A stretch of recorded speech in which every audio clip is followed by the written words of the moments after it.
जय हिंद दोस्तों, स्वागत है आपका अपने चैनल सक्सेस पॉइंट केडी पे।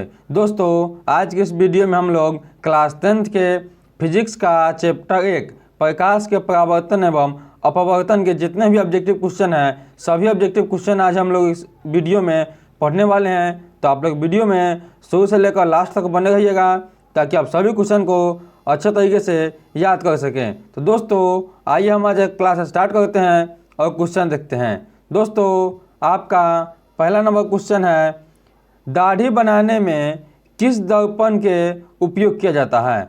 जो हम दाढ़ी बनाते हैं उसमें किस दर्पण का उपयोग होता है? आपका सही आंसर है ऑप्शन नंबर ए, दाढ़ी बनाने में अवतल दर्पण का उपयोग होता है। अब आइए हम लोग देखते हैं अगला क्वेश्चन। आपका अगला क्वेश्चन है, गोलीय दर्पण में फोकसांतर एवं वक्रता त्रिज्या के बीच संबंध है। गोलीय दर्पण में फोकसांतर यानी फोकस के बीच और वक्रता त्रिज्या के बीच कौन सा संबंध सही है? आपका सही आंसर है ऑप्शन नंबर सी, एफ बराबर r/2, या आप इसी को लिख सकते हैं r बराबर 2f। तो आपका ऑप्शन सी और ऑप्शन ए दोनों जो है सही है। तो आइए हम अब देखते हैं अगला क्वेश्चन। आपका अगला क्वेश्चन है, यदि किसी अवतल दर्पण की फोकस दूरी f तथा वक्रता त्रिज्या r है तो इसमें से कौन सा संबंध सही है? आपका सही आंसर है ऑप्शन नंबर ए, f बराबर r/2। अब आइए हम लोग देखते हैं अगला क्वेश्चन। आपका अगला क्वेश्चन है, अवतल दर्पण से परावर्तन के बाद किरण किस बिंदु से होकर गुजरती है? आपका सही आंसर है ऑप्शन नंबर बी, एफ यानी फोकस से होकर गुजरती है। अब आइए हम लोग देखते हैं अगला क्वेश्चन। आपका अगला क्वेश्चन है, किसी दर्पण से वस्तु को कहीं भी रखने से वस्तु के बराबर आकार का सीधा प्रतिबिंब बनता है, वह दर्पण है। वह दर्पण कौन सा है जिसके सामने आप वस्तु को कहीं भी रखें उसका प्रतिबिंब समान आकार का और सीधा ही बनता है? तो आपका सही आंसर है ऑप्शन नंबर सी, समतल दर्पण में। अब आइए हम लोग देखते हैं अगला क्वेश्चन। आपका अगला क्वेश्चन है, प्रकाश के अपवर्तन के कितने नियम हैं? प्रकाश के अपवर्तन के कितने नियम हैं? आपका सही आंसर है ऑप्शन नंबर बी, प्रकाश के अपवर्तन के 2 नियम हैं। अगर आपसे पूछ दे प्रकाश के परावर्तन के कितने नियम हैं तो प्रकाश के परावर्तन के भी 2 नियम हैं। अब आइए हम लोग देखते हैं अगला क्वेश्चन। आपका अगला क्वेश्चन है, प्रकाश का वर्ण विक्षेपण किस उपकरण में संभव होता है? प्रकाश का जो वर्ण विक्षेपण होता है वह किस में होता है? आपका सही आंसर है ऑप्शन नंबर सी, प्रकाश का वर्ण विक्षेपण प्रिज्म में होता है। अब आइए हम लोग देखते हैं अगला क्वेश्चन। आपका अगला क्वेश्चन है, किसी गोलीय दर्पण की वक्रता त्रिज्या 50 सेंटीमीटर है तो उसकी फोकस दूरी होगी। किसी दर्पण की जो है वक्रता त्रिज्या दिया हुआ है 50 सेंटीमीटर, तो उसका फोकस दूरी निकालना है। तो फोकस दूरी हम कैसे निकालेंगे? तो f बराबर r/2, यही जो है आपका फॉर्मूला है। इस पे बैठाइए, आपको f निकालना है और r यानी त्रिज्या दिया हुआ है, तो त्रिज्या 50 है और बट्टे में 2, जब इसको आप काटिएगा तो आपका आ जाएगा आंसर 25 सेंटीमीटर, यानी आपका सही आंसर है ऑप्शन सी, 25 सेंटीमीटर आपका सही आंसर है। अब आइए हम लोग देखते हैं अगला क्वेश्चन। आपका अगला क्वेश्चन है, 1 मीटर फोकस दूरी वाले उत्तल लेंस की क्षमता है। 1 मीटर का जो फोकस दूरी वाला उत्तल लेंस है उसका क्षमता कितना होगा? आपका सही आंसर है ऑप्शन नंबर बी, 1 डायोप्टर होगा। अब आइए हम लोग देखते हैं अगला क्वेश्चन। आपका अगला क्वेश्चन है, किसी उत्तल लेंस की फोकस दूरी हमेशा होती है। किसी भी उत्तल लेंस की फोकस दूरी हमेशा क्या होती है? प्लस में या माइनस में या दोनों में होती है? तो आपका सही आंसर है ऑप्शन नंबर ए, उत्तल लेंस की फोकस दूरी हमेशा प्लस में होती है यानी धनात्मक होती है। अब आइए हम लोग देखते हैं अगला क्वेश्चन। आपका अगला क्वेश्चन है, प्रकाश का वेग न्यूनतम होता है, यानी प्रकाश का वेग सबसे कम कहाँ होता है? आपका सही आंसर है ऑप्शन नंबर डी, प्रकाश का वेग सबसे कम जो है कांच में होता है। अब आइए हम लोग देखते हैं अगला क्वेश्चन। आपका अगला क्वेश्चन है, निम्न में से कौन सा पदार्थ लेंस बनाने के लिए प्रयुक्त नहीं किया जाता है? इनमें से कौन सा ऐसा सामान है जिसका उपयोग लेंस बनाने के लिए नहीं किया जाता है? आपका सही आंसर है ऑप्शन नंबर डी। मिट्टी का उपयोग लेंस बनाने के लिए नहीं किया जाता है। अब आइए हम लोग देखते हैं अगला क्वेश्चन। आपका अगला क्वेश्चन है काल्पनिक प्रतिबिंब होता है। काल्पनिक प्रतिबिंब कैसा होता है? आपका सही आंसर है ऑप्शन नंबर ए। काल्पनिक प्रतिबिंब हमेशा सीधा होता है। अब आइए हम लोग देखते हैं अगला क्वेश्चन। आपका अगला क्वेश्चन है किस दर्पण से हमेशा वस्तु से छोटा प्रतिबिंब प्राप्त होता है? इनमें से ऐसा कौन सा दर्पण है जिसमें हमेशा वस्तु से छोटा दर्पण प्राप्त होता है? आपका सही आंसर है ऑप्शन नंबर बी। उत्तल दर्पण में जो है हमेशा वस्तु से छोटा प्रतिबिंब प्राप्त होता है। अब आइए हम लोग देखते हैं अगला क्वेश्चन। आपका अगला क्वेश्चन है 4 डायोप्टर क्षमता वाले अवतल लेंस की फोकस दूरी क्या होगी? तो आपका सही आंसर है ऑप्शन नंबर बी। 4 डायोप्टर क्षमता वाले अवतल लेंस की फोकस दूरी 25 सेंटीमीटर होगी। अब आइए हम लोग देखते हैं अगला क्वेश्चन। आपका अगला क्वेश्चन है किसी उत्तल लेंस का फोकसांतर 50 सेंटीमीटर है तो उसकी क्षमता ज्ञात कीजिए। किसी भी उत्तल लेंस की जो फोकसांतर है वह 50 सेंटीमीटर है तो उसका जो आपका क्षमता ज्ञात करना है। तो आपका इसमें से सही आंसर हो जाएगा option number B plus 2 diopter आपका सही आंसर हो जाएगा। अब आइए हम लोग देखते हैं अगला क्वेश्चन। आपका अगला क्वेश्चन है किस दर्पण से वस्तु का बड़ा प्रतिबिंब बनता है? इनमें से ऐसा कौन सा दर्पण है जिसमें वस्तु का बड़ा प्रतिबिंब बनता है? आपका सही आंसर है ऑप्शन नंबर बी। अवतल दर्पण में वस्तु का बड़ा प्रतिबिंब बनता है। अब आइए हम लोग देखते हैं अगला क्वेश्चन। आपका अगला क्वेश्चन है 2 डायोप्टर क्षमता वाले लेंस का फोकसांतर होगा। 2 डायोप्टर क्षमता वाले किसी भी लेंस का फोकसांतर यानी फोकस दूरी क्या होगा? आपका सही आंसर है ऑप्शन नंबर सी 50 सेंटीमीटर होगा। अब आइए हम लोग देखते हैं अगला क्वेश्चन। आपका अगला क्वेश्चन है प्रकाश के परावर्तन के कितने नियम हैं? प्रकाश के परावर्तन के कितने नियम हैं? आपका सही आंसर है ऑप्शन नंबर बी। प्रकाश के परावर्तन के 2 नियम हैं। आइए हम लोग देखते हैं अगला क्वेश्चन। आपका अगला क्वेश्चन है समतल दर्पण द्वारा बना प्रतिबिंब होगा। समतल दर्पण द्वारा कैसा प्रतिबिंब बनता है? आपका सही आंसर है ऑप्शन नंबर बी। समतल दर्पण द्वारा हमेशा काल्पनिक प्रतिबिंब बनता है।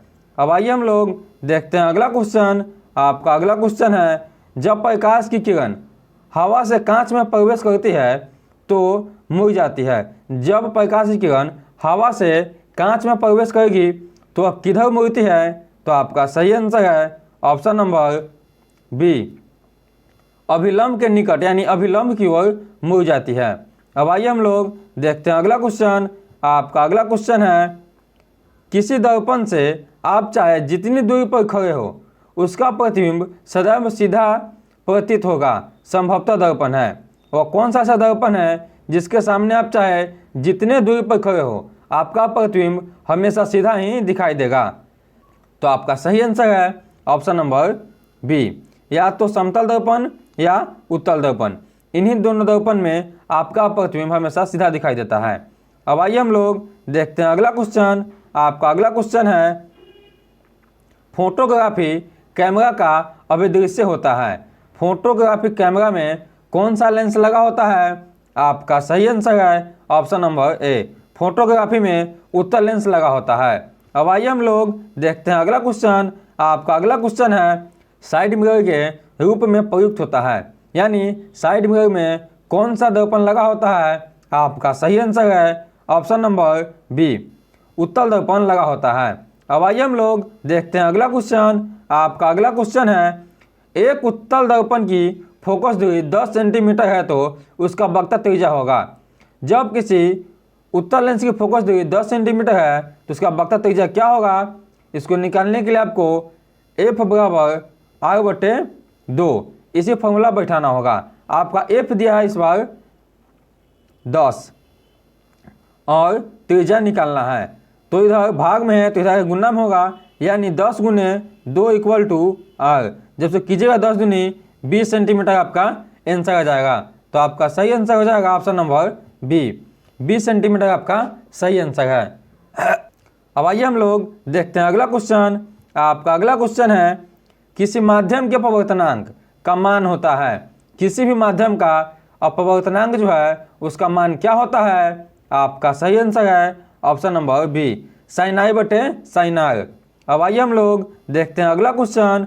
आपका अगला क्वेश्चन है, निर्गत किरण एवं अभिलंब के बीच बने कोण कहलाते हैं? जो आपका निकलता है दर्पण से टकरा कर वह किरण और जो अभिलंब है, इनके बीच में जो कोण बनता है, इस कोण को हम क्या कहते हैं? तो आपका सही आंसर है ऑप्शन नंबर बी, परावर्तन कोण कहते हैं। अब आइए हम लोग देखते हैं अगला क्वेश्चन। आपका अगला क्वेश्चन है, उत्तल लेंस का आवर्धन बराबर होता है। उत्तल लेंस का जो आवर्धन है वह कितने के बराबर होता है? आपका सही आंसर है ऑप्शन नंबर डी, v बटे u के बराबर होता है। अब आइए हम लोग देखते हैं अगला क्वेश्चन। आपका अगला क्वेश्चन है, सरल सूक्ष्मदर्शी में किसका उपयोग होता है? सरल सूक्ष्मदर्शी को देखने के लिए हम किस दर्पण का उपयोग करते हैं? आपका सही आंसर है ऑप्शन नंबर डी, उत्तल लेंस का हम उपयोग करते हैं। अब आइए हम लोग देखते हैं अगला क्वेश्चन। आपका अगला क्वेश्चन है, किस लेंस के द्वारा सिर्फ काल्पनिक प्रतिबिंब बनता है? इनमें से ऐसा कौन सा लेंस है जिसके द्वारा सिर्फ काल्पनिक प्रतिबिंब भी बनता है?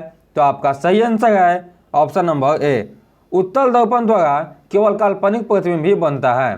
अब आइए हम लोग देखते हैं अगला क्वेश्चन। आपका अगला क्वेश्चन है, एक उत्तल लेंस होता है, एक उत्तल लेंस क्या होता है, यानी वह कैसा होता है? तो आपका सही आंसर है ऑप्शन नंबर सी, किनारों की अपेक्षा बीच में मोटी होती है। यानी उत्तल लेंस जो है किनारों पे पतला होता है और बीच में मोटा होता है, यानी वह जो है वह इस प्रकार से बनता है।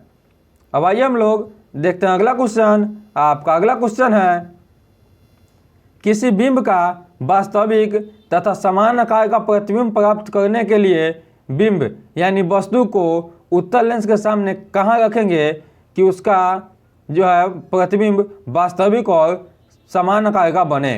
तो आपका सही आंसर है ऑप्शन नंबर बी, फोकस दूरी के दुगुनी दूरी पर रखने पर। अब आइए हम लोग देखते हैं अगला क्वेश्चन।